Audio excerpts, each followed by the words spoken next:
Hi hello viewers, welcome back to my channel. ಇವತ್ತಿನ ವಿಡಿಯೋದಲ್ಲಿ ನಾವು ಈ ಅಂಗನವಾಡಿಯಲ್ಲಿ ಕೊಡುವಂತಹ ಪುಷ್ಟಿ ಪೌಡರ್ 6 ತಿಂಗಳಿಂದ 3 ವರ್ಷದ ಮಕ್ಕಳಿಗೆ ಕೊಡ್ತಾರೆ ಅಲ್ವಾ ಈ ಪುಷ್ಟಿ ಪೌಡರು. ಈ ಪುಷ್ಟಿ ಪೌಡರು ಸಿಹಿಯಾಗಿರೋದಿಲ್ಲ, 6 ತಿಂಗಳು ಮೇಲ್ಪಟ್ಟ ಮಕ್ಕಳಿಗೆ ಕೊಡ್ತಾರೆ.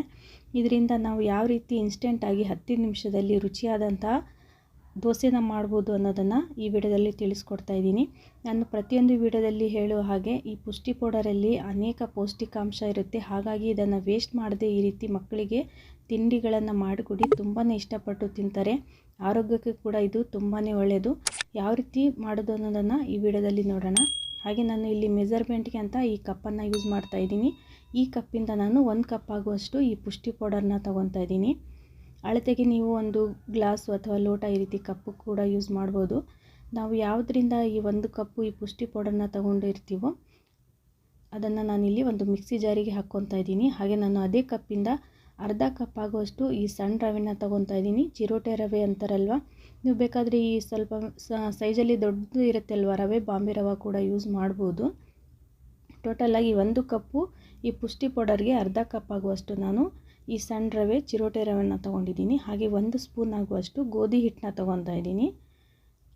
ಹಾಗೆ 1-2 ಸ್ಪೂನ್ ಆಗುವಷ್ಟು ಮೊಸರನ್ನ ತೊಗೊತಾ ಇದ್ದೀನಿ. ನೀವು ಪ್ಯಾಕೆಟ್ ಮೊಸರು ಕೂಡ ಯೂಸ್ ಮಾಡ್ಬೋದು ಅಥವಾ ಮನೆಯಲ್ಲಿರೋ ಮೊಸರು ಕೂಡ ಯೂಸ್ ಮಾಡ್ಬೋದು. 1-2 ಸ್ಪೂನ್ ಆಗುವಷ್ಟು ಗಟ್ಟಿ ಮೊಸರನ್ನ ಹಾಕ್ಕೊತಾ ಇದ್ದೀನಿ. ಹಾಗೆ ನಾನು ಇದಕ್ಕೆ ಒಂದು ಸ್ವಲ್ಪ ರುಚಿಗೆ ತಕ್ಕಷ್ಟು ಉಪ್ಪನ್ನು ಹಾಕ್ಕೊತಾ ಇದ್ದೀನಿ. ಇವೆಲ್ಲವನ್ನು ಚೆನ್ನಾಗಿ ಇವಾಗಲೇ ಮಿಕ್ಸಿ ಜಾರಲ್ಲಿ ಮಿಕ್ಸ್ ಮಾಡ್ಕೊಂಡ್ಬಿಡಿ. ಇದರಲ್ಲಿ ಮಿಕ್ಸ್ ಮಾಡೋದ್ರಿಂದ ಟೈಮ್ ಕೂಡ ಉಳಿಯುತ್ತೆ. ಇಲ್ಲಾಂದರೆ ಮಿಕ್ಸಿ ಜಾರಿಯಲ್ಲಿ ಇದು ಫುಲ್ ಜಾಮ್ ಆಗಿಬಿಡುತ್ತೆ ಅಂತ ಇಲ್ಲಿ ನಾನು 1 ಸ್ಪೂನಿಂದ ಚೆನ್ನಾಗಿ ಇದನ್ನು ತಿರ್ಸ್ಕೊತಾ ಇದ್ದೀನಿ. ಹಾಗೆ ಇದಕ್ಕೆ ಒಂದು ಸ್ವಲ್ಪ ನೀರನ್ನು ಹಾಕ್ತಾ ಇದರಲ್ಲೇ ನಾನು ಮಿಕ್ಸ್ ಮಾಡ್ಕೊತಾ ಇದ್ದೀನಿ. ಹಾಗೆ ಯಾರೆಲ್ಲ ವಿಡಿಯೋ ನೋಡ್ತಾ ಇದ್ದೀರಾ ಪ್ಲೀಸ್ ಒಂದು ವಿಡಿಯೋಗೆ ಲೈಕ್ ಕೊಡೋದನ್ನು ಮರಿಬೇಡಿ. ಹಾಗೆ ಹೊಸಬ್ರು ನಮ್ಮ ಚಾನಲ್ನ ನೋಡ್ತಾ ಇದ್ದರೆ ಫ್ರೀಯಾಗಿ ನಮ್ಮ ಚಾನಲ್ಗೆ ಸಬ್ಸ್ಕ್ರೈಬ್ ಆಗಿ ನಾನು ಹಾಕೋ ಪ್ರತಿಯೊಂದು ವಿಡಿಯೋ ಕೂಡ ನೀವು ಮೊದಲು ನೋಡ್ಬೋದು. ಈ ರೀತಿ ಚೆನ್ನಾಗಿ ಮಿಕ್ಸ್ ಮಾಡ್ಕೊತಾ ಇದ್ದೀನಿ. ಇನ್ನೊಂದು ಸ್ವಲ್ಪ ನೀರನ್ನು ಹಾಕಿ ನಾವು ಆದಷ್ಟು ಇದನ್ನು ನಾವು ಮಿಕ್ಸಿ ಜಾರಿಗೆ ರುಬ್ಕೊಳ್ಳುವಾಗ ಫುಲ್ ಸ್ಮೂತಾಗಿ ಬ್ಯಾಟರ್ನ ನಾವು ರೆಡಿ ಮಾಡ್ಕೋಬೇಕು. ದೋಸೆ ಹದಕ್ಕೆ ಕ್ರೀಮಾಗಿ ಬರಬೇಕು. ಆ ರೀತಿ ನಾವು ಇದನ್ನು ಮಿಕ್ಸಿಯಲ್ಲಿ ಚೆನ್ನಾಗಿ ಇದನ್ನು ಒಂದು 3-5 ನಿಮಿಷವರೆಗೂ ಚೆನ್ನಾಗಿ ಇದನ್ನು ಮಿಕ್ಸಿಗೆ ರುಬ್ಕೊಂಡು ಬನ್ನಿ. ಕ್ರೀಮಿಯಾಗಿ ಬರಬೇಕು. ನೋಡಿ ಇವಾಗ ಯಾವ ರೀತಿ ಬಂದಿದೆ ಅಂತ. ತುಂಬಾ ಬ್ಯಾಟರು ಈ ರೀತಿ ದೋಸೆಗೂ ರೆಡಿ ಆಗಬೇಕು. ಹಾಗೆ ನಮ್ಮ ವಿಡಿಯೋ ನಿಮ್ಗೆ ಹೇಗೆ ಅನ್ನಿಸ್ತು ಅನ್ನೋದನ್ನು ಕಾಮೆಂಟ್ ಬಾಕ್ಸಲ್ಲಿ ಹಾಕೋದನ್ನು ಮರಿಬೇಡಿ. ಏನೇ ಡೌಟ್ ಇದ್ದರೂ ಕೂಡ ಕಾಮೆಂಟ್ ಬಾಕ್ಸಲ್ಲಿ ಹಾಕಿ, ನಾನು ರಿಪ್ಲೈ ಮಾಡ್ತೇನೆ. ಹಾಗೆ ನಾನು ಒಂದು ಬಟ್ಲಿಗೆ ನಾನು ಇದನ್ನು ತಕ್ಕೊತಾ ಇದ್ದೀನಿ. ಈ ರೀತಿ ಒಂದು ಬಟ್ಲಿಗೆ ತಗೊಂಡಾದ್ಮೇಲೆ ನೋಡಿ ಈ ರೀತಿ ಇದೆ. ಹಾಗೆ ನಾನು ಇದಕ್ಕೆ ಒಂದು ಸ್ವಲ್ಪ ಈ ಮಿಕ್ಸಿ ಜಾರನ್ನು ಸ್ವಲ್ಪ ವಾಶ್ ಮಾಡಿ ಇದರಲ್ಲಿರುವ ನೀರನ್ನು ಹಾಕ್ಕೊತಾ ಇದ್ದೀನಿ. ಮಿಕ್ಸಿ ಜಾರಲ್ಲಿರುವ ನೀರನ್ನು ಈ ರೀತಿ ಹಾಕ್ಕೊಂಡ್ಬಿಟ್ಟು ಇದನ್ನು ಚೆನ್ನಾಗಿ ನಾವು ದೋಸೆ ಬ್ಯಾಟರ್ಗೆ ರೆಡಿ ಮಾಡ್ಕೋಬೇಕು. ಜಾಸ್ತಿ ತೆಳು ಕೂಡ ಆಗಬಾರ್ದು, ಗಟ್ಟಿ ಕೂಡ ಆಗಬಾರ್ದು. ಈ ರೀತಿ ನಿಧಾನವಾಗಿ ಚೆನ್ನಾಗಿ ಇದನ್ನು ಮಿಕ್ಸ್ ಮಾಡಿಕೊಡಿ. ಇವಾಗ ಪರ್ಫೆಕ್ಟಾಗಿ ಇದು ದೋಸೆ ಹಿಟ್ಟು ರೆಡಿಯಾಗಿದೆ. ಇಲ್ಲಿ ಬಂದುಬಿಟ್ಟು ನೀವು ಇನ್ಸ್ಟೆಂಟಾಗಿ ಈ ಹಿಟ್ಟನ್ನು ರೆಡಿ ಮಾಡಬೇಕಾವು ಅಂದರೆ ನೀವು ಈನೋ ಕೂಡ ಯೂಸ್ ಮಾಡ್ಬೋದು. ಒಂದು ಈನೋ ಬದಲಾಗಿ ನಾನಿಲ್ಲಿ ಬೇಕಿಂಗ್ ಪೌಡರ್ನ ಹಾಕ್ಕೊತಾ ಇದ್ದೀನಿ. ಬೇಕಿಂಗ್ ಸೋಡಾ ಅಲ್ಲ, ಬೇಕಿಂಗ್ ಪೌಡರ್ ಏನು ಕೇಕು ಬ್ರೆಡ್ಗಳಿಗೆ ಯೂಸ್ ಮಾಡ್ತಾರಲ್ವ, ಆ ಬೇಕಿಂಗ್ ಪೌಡರ್ನ ಹಾಕ್ಕೊತಾ ಇದ್ದೀನಿ.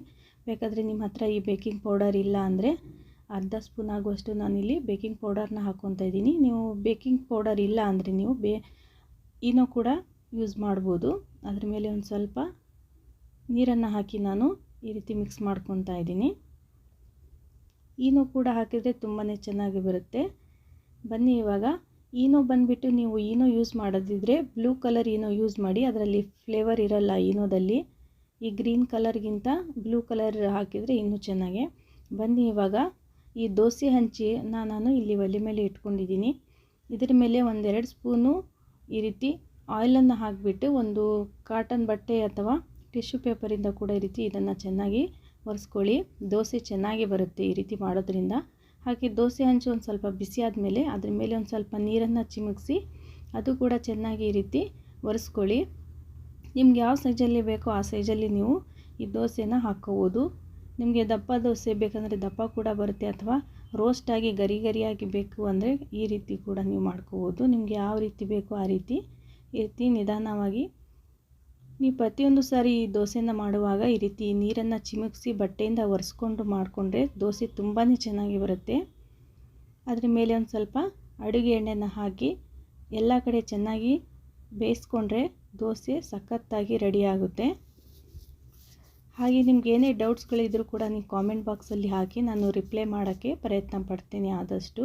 ಹಾಗೆ ನಿಮ್ಮ ಕಾಮೆಂಟ್ಸ್ ಕೂಡ ಓದೋಕ್ಕೆ ನನಗೆ ತುಂಬಾ ಇಷ್ಟ ಆಗುತ್ತೆ. ಹಾಗೆ ಈ ಪುಷ್ಟಿ ಪೌಡರ್ ದೋಸೆ ಅಂತೂ ಎಲ್ಲರೂ ಇಷ್ಟಪಡ್ತಾ ಇದ್ದೀರಾ ವಿಡಿಯೋ. ಈ ಮೊದಲು ಕೂಡ ನಾನು ಈ ಪುಷ್ಟಿ ದೋಸೆನ ಹಾಕಿದ್ದೀನಿ, ಈ ಉದ್ದಿನಬೇಳೆ ಹಾಗೆ ಯಾವ ರೀತಿ ಮಾಡೋದು ಅನ್ನೋದನ್ನು. ಇದು ಬಂದುಬಿಟ್ಟು ಇನ್ಸ್ಟೆಂಟಾಗಿ ನೀವು ಮಕ್ಕಳಿಗೆ ಮಾಡಿ ಕೊಡ್ಬೋದು. ಇದು ಕೂಡ ತುಂಬಾ ಚೆನ್ನಾಗಿ ಬಂದಿದೆ. ಚಟ್ನಿ ಜೊತೆ ಇದು ಅಂತೂ ತುಂಬಾ ಸಖತ್ತಾಗಿ ಬರುತ್ತೆ. ಆಲೂ ಪಲ್ಯ ಹಾಗೆ ಚಟ್ನಿ ಜೊತೆ ಮಕ್ಕಳಿಗೆ ಕೊಟ್ಟರೆ ಸ್ಕೂಲಿಂದ ಬಂದ ಕೂಡಲೇ ಮಕ್ಕಳು ಕೂಡ ಇಷ್ಟಪಟ್ಟು ತಿಂತಾರೆ. ಹಾಗೆ ನಮ್ಮ ವಿಡಿಯೋ ನಿಮ್ಗೆ ಹೇಗೆ ಅನ್ನಿಸ್ತು ಅನ್ನೋದನ್ನು ಕಾಮೆಂಟ್ ಬಾಕ್ಸಲ್ಲಿ ಹಾಕೋದನ್ನು ಮರಿಬೇಡಿ. ಹಾಗೆ ಈ ಅಂಗನವಾಡಿಯಲ್ಲಿ ಕೊಡುವಂತಹ ಫುಡ್ಡಲ್ಲಿ ಯಾವ್ಯಾವ ರೀತಿ ನಾವು ಅಡುಗೆಯನ್ನು ಮಾಡಬಹುದು ಅನ್ನೋದನ್ನು ನಮ್ಮ ಚಾನಲ್ನಲ್ಲಿ ಇದೆ, ಒಮ್ಮೆ ಭೇಟಿ ನೀಡಿ. ಹಾಗೆ ನಾನು ಮತ್ತೆ ಮುಂದೆ ಹೊಸ ವಿಡಿಯೋದೊಂದಿಗೆ ಭೇಟಿ ಆಗ್ತೇನೆ. ವಿಡಿಯೋ ನೋಡಿದ್ದಕ್ಕಾಗಿ ಎಲ್ಲರಿಗೂ ಧನ್ಯವಾದಗಳು ಫ್ರೆಂಡ್ಸ್. Thanks for watching.